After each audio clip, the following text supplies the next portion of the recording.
आमा के भो बाबाले भन्दैन न मलाई थाहा छैन आफै भन्छ के रे बाबा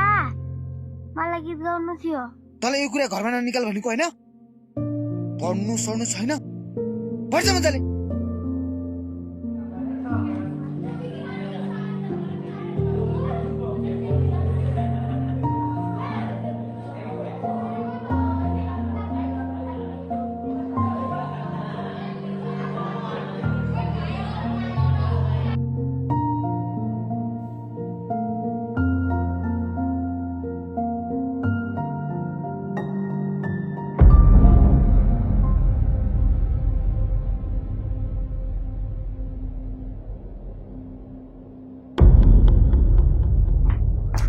छोरी नास्ता हो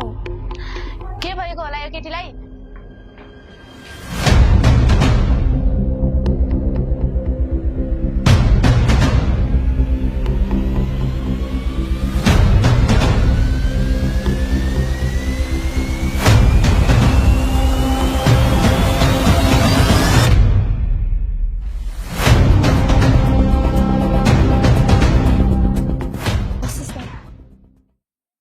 नानीको समस्या चाहिँ मलाई जहाँसम्म लाग्छ मानसिक समस्या हो जस्तो लाग्छ किनकि क्लासमा पनि ऊ कसैसँग बोल्दैन टोलाइराख्छ होइन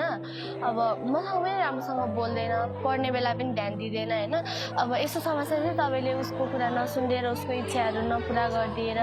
उसको मनको कुरा नसुनिदिएर हुनसक्छ यो चाहिँ शारीरिक समस्या जस्तै नै महत्त्वपूर्ण हुन्छ यो मानसिक समस्या चाहिँ चाँडोभन्दा चाँडो डक्टरलाई देखाउनु होला मानसिक समस्यामा परेका व्यक्तिहरूलाई कुनै काममा व्यस्त राख्ने उनीहरूलाई एक्लै बस्न नदिने